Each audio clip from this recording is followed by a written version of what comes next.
Bonjour à tous, j'espère que vous allez bien et bienvenue dans cette vidéo concernant la psychologie dans le trading.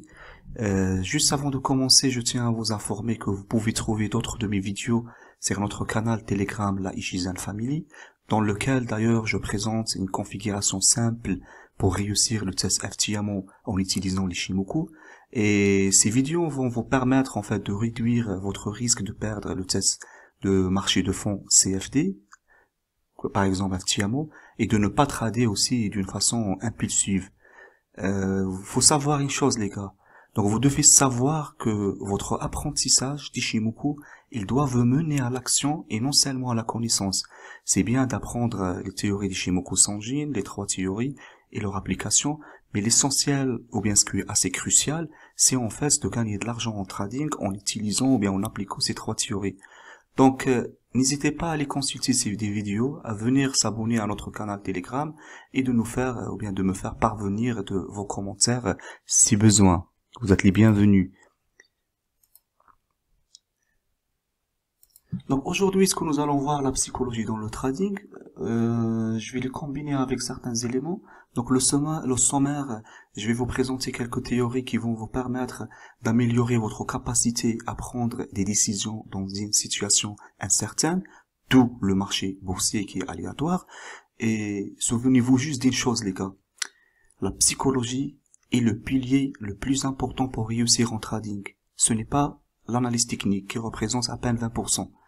On va voir après par la suite les calculs mathématiques des bougies et un sujet un peu price action qui va vous permettre en fait de savoir qui domine le marché. Est-ce que les acheteurs ou bien les vendeurs en se basant directement sur les bougies en fait les chandeliers japonais sans passer à l'unité de temps supérieure. Et ici ce sujet ça va vous permettre en fait de valider votre point C quand vous prenez en fait un trade en se basant sur la fluctuation N et sur le principe des trois impulsions, c'est-à-dire l'impulsion à la première, la correction et après la troisième impulsion dans lequel vous rentrez après la validation de votre point C. On va voir aussi les nombres de Kironsushi, en fait d'où ça vient. Il faut savoir que les nombres de base des Shimoku, les gars, ne sont pas des dogmes, donc ne sont pas des règles que l'on doit appliquer sans nécessairement les comprendre. Ben, vous pouvez en fait comprendre et les étudier et savoir en fait, si vous voulez, leur étymologie en fait, d'où ça vient. Et à la fin, je vais vous partager les meilleures stratégies de trading pour réussir les tests du marché des fonds en CFD et en futur, selon mon expérience. Donc la prise de décision dans des situations incertaines qui font partie de la psychologie, nous allons voir tous ces éléments et ça va vous aider en fait de renforcer votre psychologie dans le trading. Vous devrez comprendre comment votre cerveau il raisonne dans les prises de décision dans les situations incertaines, c'est-à-dire dans l'incertitude. D'où d'ailleurs les marchés boursiers qui sont vraiment aléatoires et quand aucune transaction que vous ouvrez, elle est sûre et certaine à 100%. Donc tous ces éléments, les gars, ils concernent les prises de risque ou bien les prises de décision sur le résultat duquel on n'a aucune information sur le futur. Quand vous ouvrez une transaction pour acheter ou bien pour vendre, vous savez pas qu'est-ce qu'il va faire le marché dans le futur. Donc vous ouvrez en se basant sur l'analyse historique du passé et du moment du trading. Donc il faut savoir que si vous prenez un risque inconsidéré, non calculé, ou bien non mesuré, ou bien un risque juste par timidité, par audace, ou bien par ignorance face aux lois du probabilité, sachez que votre décision, elle peut être catastrophique et elle peut vous conduire directement à la ruine. Donc, pour commencer, je voudrais mettre cette introduction par rapport au mot trader. C'est un trader, c'est un métier pour nous qui fait rêver. Il est considéré comme l'activité d'ailleurs la plus rémunérée du monde et largement mise en avant par les réseaux sociaux, que ce soit les médias, les cinémas, les Lamborghini. Parfois, on voit des gens avec des villas luxueuses à Manhattan ou bien à Dubaï, des montres aussi en diamant, des Patek Philippe, des voyages, des safaris et ainsi de suite. Alors qu'en réalité, et que le trading n'est pas si rose qu'on peut nous faire le croire. Il faut savoir que les statistiques de la AMF, ils font peur, vraiment, ils font peur en termes de perte. Plus de 80% des individus perdent l'argent en trading. C'est-à-dire, prenez 100 personnes et il y en a 80 qui perdent de l'argent. Donc, il faut savoir aussi que le trading est considéré aussi, pas seulement uniquement l'activité la plus rémunérée, mais aussi c'est le deuxième métiers les plus dangereux au monde après la guerre. Donc ici, je vous ai mis les 5 premiers domaines dangereux où on prend d'ailleurs des décisions dans l'incertitude, qui sont la guerre, le trading, le piratage, le fait de travailler avec dans certaines branches de la mafia et le montage des affaires, des grandes affaires en parallèle. Donc si vous êtes un trader, les gars, qui vient de débuter, mon conseil c'est que formez-vous, apprenez, lisez des livres jusqu'à l'évidence, testez vos stratégies sur un compte démo avant de passer à un compte réel. Ne vous précipitez pas, soyez patients et sachez que une petite impatience, elle peut ruiner des grands projets. Soyez disciplinés, curieux, assoiffés d'apprendre et sachez toujours que chaque effort discipliné, les gars, il offre une récompense multiple. Donc, rentrons dans la vif du sujet, la psychologie, je vais commencer par expliquer en fait l'équilibre de John Nash, l'économiste et les spécialistes des lois du jeu, par cette problématique. Est-ce qu'il est judicieux d'investir dans un marché boursier d'une façon rationnelle? Eh ben la réponse est non, c'est absolument pas. D'ailleurs, ce qu'il disait John Keynes, il n'y a rien de plus irrationnel d'investir que d'investir de manière rationnelle sur le marché boursier. Donc, quel est l'objectif d'étudier l'équilibre de Nash? Je vous invite aussi à faire votre propre recherche pour mieux comprendre ce phénomène. C'est tout simplement pour montrer qu'il n'existe aucun système de trading qui va vous faire gagner de l'argent à coup sûr, même si vous tradez d'une façon rationnelle. Pourquoi? Parce que tout simplement les marchés sont aléatoires et votre prise de décision d'une façon rationnelle, dans une situation incertaine, elle peut être mauvaise parfois même. Donc je vais vous l'expliquer brièvement en fait ici pour vulgariser l'équilibre de Nash. Donc je vais vous présenter un dilemme de prisonnier qui a été en fait formulé par le mathématicien Tucker, je pense, qui a été appliqué à l'économie. Donc, ce principe, il va vous permettre de comprendre qu'une décision rationnelle, comme je vous ai dit, elle pourrait être mauvaise dans une situation incertaine. Donc, supposons les gars ici que vous avez fait un braquage avec votre collègue. Donc, vous êtes deux individus accusés d'avoir effectué un braquage. Donc, vous êtes arrêtés par la police et interrogés séparément. Je dis bien séparément. Vous savez pas ce qu'il dit l'accusé 2 et l'accusé 2, il sait pas ce qu'il dit l'accusé 1. Vous savez pas en fait ce qu'il fait le marché dans le futur. Vous savez pas ce que le marché va faire, je veux dire. Donc cela veut dire qu'il n'y a aucune coopérative entre vous, aucun accord ou bien aucune entente entre vous les deux. Donc vous allez prendre une décision selon vos propres analyses sans savoir ce qu'il fait l'autre. Donc le policier ou bien le juge, il va vous proposer les choix suivants. Il va vous dire, si vous dénoncez votre complice et qu'il ne vous dénonce pas, donc vous serez mis en liberté. Et l'autre, il va prendre 5 ans. Alors que si vous dénoncez, et lui aussi, il va vous dénoncer, donc vous allez prendre tous les deux 2 ans de prison. Et si personne ne dénonce l'autre, vous prendrez 6 mois. Donc ici, j'ai récapitulé tout ça dans un tableau pour pouvoir voir les différentes situations possibles. C'est ce qu'on appelle en fait une matrice de gain en économie, et cela afin de mettre les différentes combinaisons qui existent en fonction des choix des accusés. Il faut savoir qu'il n'y a que 2 choix pour chaque accusé, soit dénoncer ou bien se taire. Donc les gars, l'accusé numéro 1, comme il est en fait, ils sont séparés par rapport à l'accusé numéro 2, il va penser à 2 choses. Soit l'accusé numéro 2, il va se taire, soit il va le dénoncer. Donc qu'est-ce qu'il va dire l'accusé numéro 1? Il va dire, si l'accusé numéro 2, il va se taire, si moi je vais le dénoncer, je risque en fait, je peux être libre. Par contre, si je vais me taire, je vais prendre 6 mois. Alors si l'accusé 2, il va me dénoncer, ça c'est toujours ce qu'il pense l'accusé numéro 1, si moi je le dénonce aussi, je risque 3 ans, mais si je vais me taire, je vais prendre 6 ans. Donc le meilleur choix, l'accusé numéro 1 a toujours intérêt de dénoncer, que ce soit l'accusé numéro 2 se taise, ou bien qu'il dénonce. Et c'est la même chose de l'accusé numéro 2. Donc il a toujours intérêt de dénoncer l'accusé numéro 1, que ce soit que cet accusé numéro 1 il se taise, ou bien il dénonce. Je répète, pour bien en fait que vous puissiez comprendre bien le principe, l'accusé numéro 1, il va penser 2 choix sur l'accusé numéro 2. Il va dire soit il va se taire, donc si il va se taire et moi je le dénonce, je peux être libre, sinon c'est moi aussi je vais me taire, je vais prendre 6 mois. Alors si lui il me dénonce, et si moi je le dénonce, et alors que si lui il me dénonce, moi j'ai 2 choses. Soit je le dénonce aussi et je prends 3 ans, soit je vais me taire, je vais risquer le pire, 6 ans.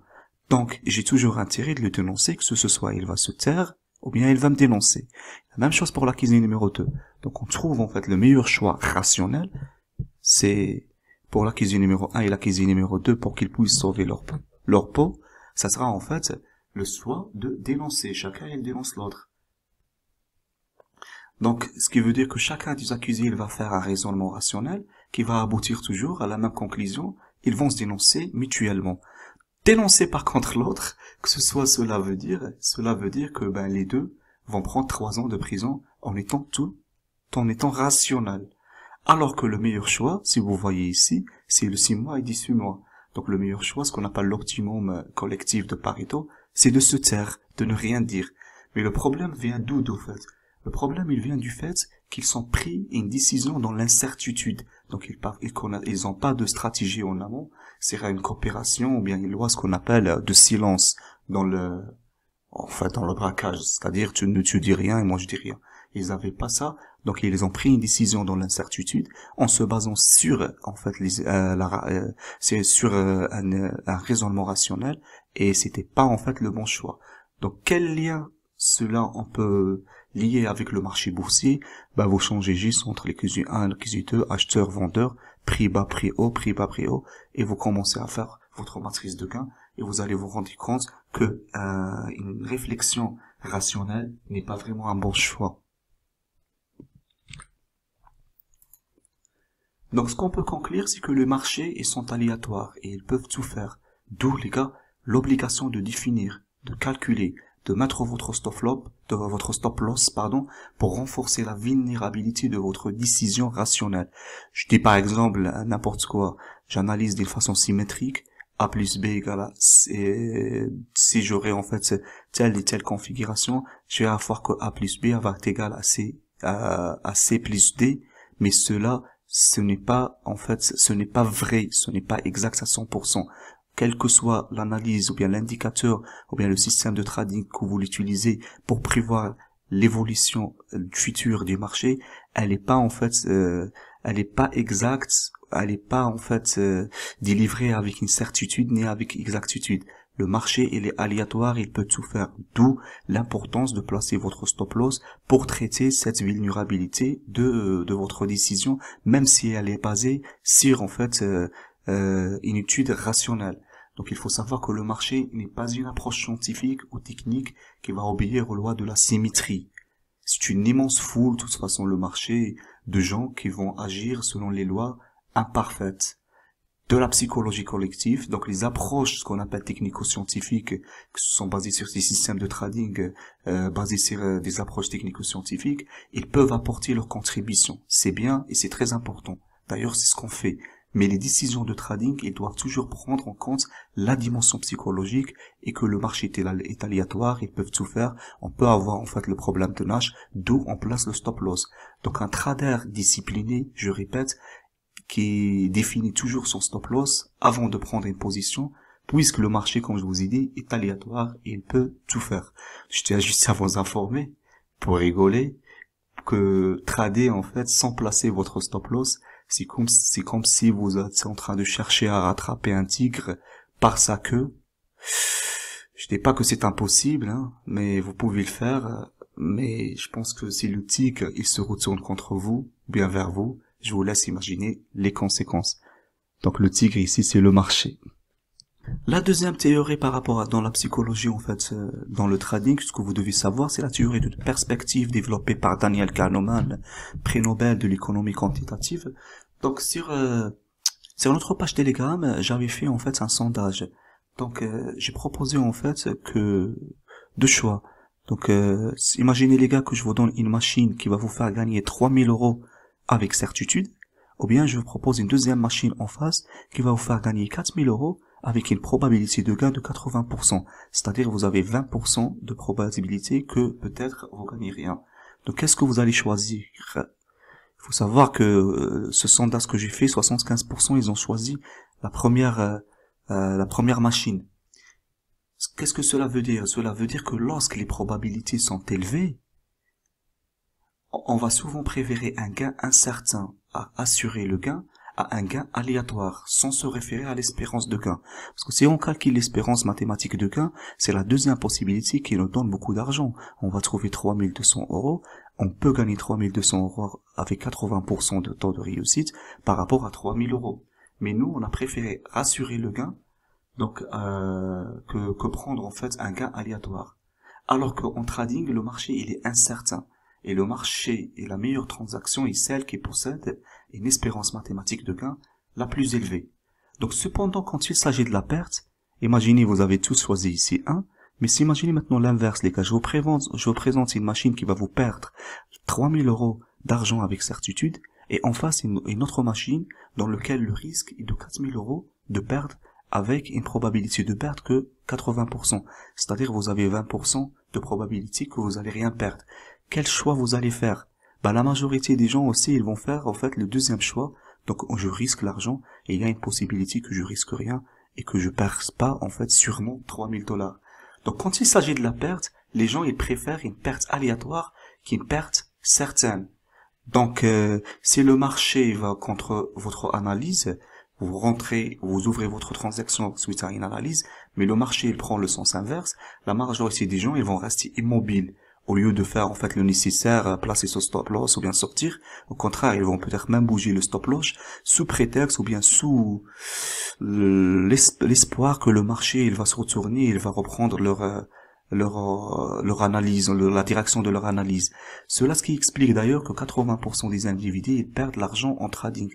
On a du mal à définir la perte qu'on veut perdre dans chaque transaction, à assumer la perte, à avoir une perte certaine. Toujours, on préfère avoir une perte aléatoire. On rentre et on attend et on garde l'espoir que le marché il va se retourner. Mais par contre, quand il s'agit du gain, on veut tous en fait assurer le gain. C'est pour ça beaucoup de gens en fait, d'ailleurs, ils coupent leurs transactions avant que le marché touche leur take profit et en fait, ils bougent leur stop loss par rapport à leur stop loss initial dans l'espoir que le marché il va reprendre la direction de leur analyse. Donc il faut savoir qu'un trader discipliné, il définit toujours le point d'entrée, le TP et le stop loss avant de perdre une position, avant de prendre une position. Placer une transaction sans définir ces trois éléments, le point d'entrée, le TP et le stop loss, revient à jouer en fait à la roulette russe pour moi. Donc pour renforcer votre psychologie les gars, dans la prise de décision en situation incertaine, je vous invite aussi à étudier la théorie des perspectives et de l'utilité espérée. Souvenez-vous toujours, comme je vous ai dit, que la psychologie est le pilier le plus important pour réussir en trading. Ici, vous voyez la courbe de Daniel Kahneman présentée, de la théorie des perspectives, présentée par Daniel Kahneman. Vous voyez que ici, l'aversion vers la perte, elle est 3 fois supérieure par rapport à l'euphorie du gain. Je m'explique, ça veut dire ici qu'ici vous perdez 50 euros, il faut que vous gagnez 150 euros pour avoir en fait le même moral que vous l'avez avant de rentrer en position en perdant 50 euros.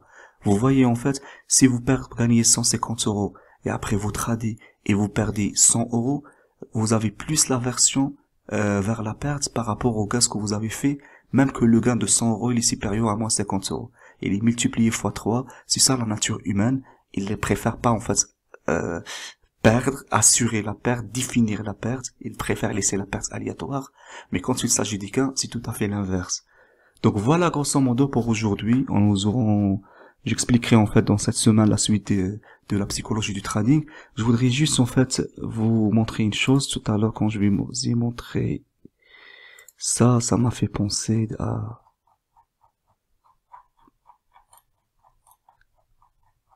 voilà, à ça. Oui, je tiens juste les gars à vous dire que vous savez, les Shimoku, maintenant ils connaissent une popularité assez croissante chez les Occidents, notamment en France ici. Par contre, il y a beaucoup de formateurs qui n'ont même pas une idée sur les originaux malheureusement.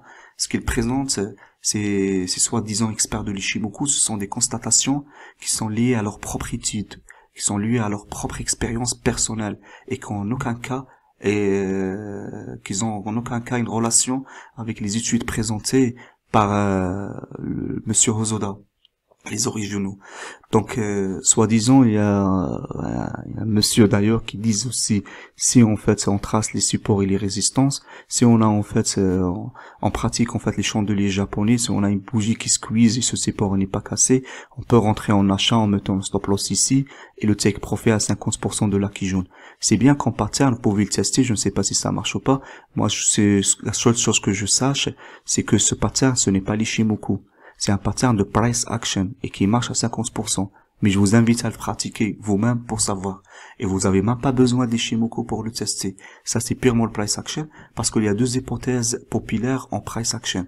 La première hypothèse, les gars, c'est que la tendance, elle se renverse à des niveaux majeurs de support et de résistance. C'est-à-dire, je trace mon support, je trace mon résistance et je vois en fait comment elle va faire la bougie par rapport à cette support et par sa résistance. Si elle le casse pas, ça veut dire qu'elle se renverse.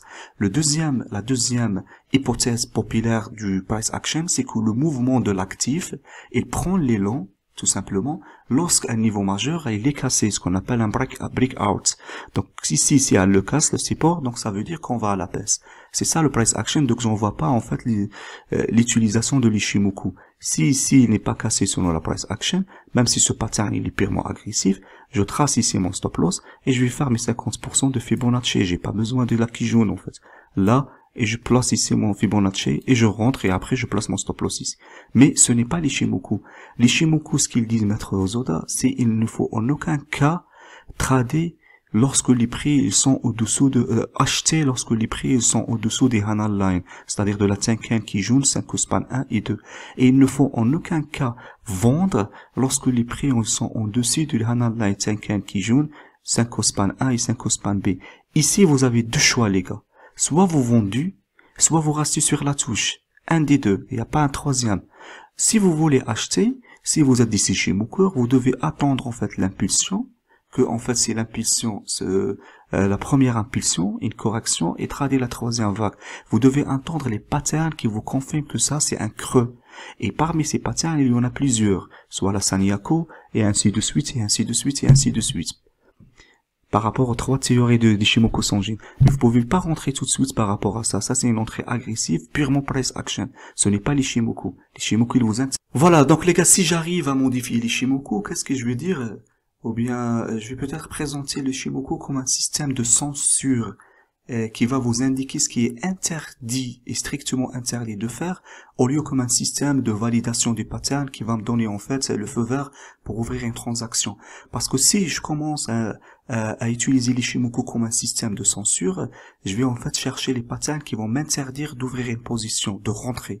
Et si je trouve rien, ça automatiquement, ça veut dire que le pattern pour ouvrir une transaction est validé, et là je peux en fait trader. Donc je vais plutôt chercher en fait les patterns ou bien les signaux qui vont m'interdire de rentrer en trading. Par exemple ici, il est strictement interdit de rentrer puisqu'en fait les prix ils sont en dessous des 4 lignes de l'Ishimoku. Donc soit je vais rester à la touche, soit j'attends la confirmation en fait de changement de tendance, soit j'attends un autre pattern de vendre. Donc si je me permets de modifier, comme je vous ai dit l'Ishimoku, je vais peut-être commencer à programmer la Kijun pour colorer son mouvement. C'est-à-dire si la Kijun elle est baissière, elle aura un mouvement rouge, si elle est haussière, elle aura un mouvement vert. Qu'est-ce que cela veut dire un mouvement rouge? Si elle aura un mouvement rouge, cela veut dire qu'il est strictement interdit d'acheter. C'est pas par exemple il faut vendre, mais il est strictement interdit d'acheter. Ici, la Kijun elle a un mouvement rouge, je vais pas acheter quel que soit en fait le pattern présenté par les chandeliers japonais. Si ici la Kijun elle a un mouvement vert, qu'est-ce que cela veut dire? Cela veut dire qu'il est interdit de vendre. Soit vous cherchez un pattern pour acheter, soit vous restez à la touche. C'est ces deux. Donc, je veux dire, pourquoi la Kijun? Parce que c'est le mouvement de la Kijun qui est dans la direction de la tendance, et c'est elle qui va en fait me donner le signal de censure tout simplement. Donc l'Ishimoku dans ce système, il va vous dire, et il va pas vous dire ce qu'il faut faire, mais plutôt ce qu'il ne faut pas faire. Donc si la Kijun elle est rouge, comme je vous ai dit, aucun achat n'est permis. Si elle est verte, aucun vente n'est permis. Si elle est flat, je prends la décision par rapport à son mouvement précédent. Et voilà, et tout simplement quand vous commencez à faire ça, vous allez en fait éliminer toutes les possibilités pour entrer en position, ou bien vous allez chercher toutes les possibilités pour ne pas rentrer au marché. Et c'est ça ce qui est essentiel. Donc je vous remercie attention, je vous dis à bientôt pour les prochains théorèmes pour renforcer votre psychologie dans le trading et je vous laisse avec une belle orchestre orientale et à bientôt. Ciao ciao ciao.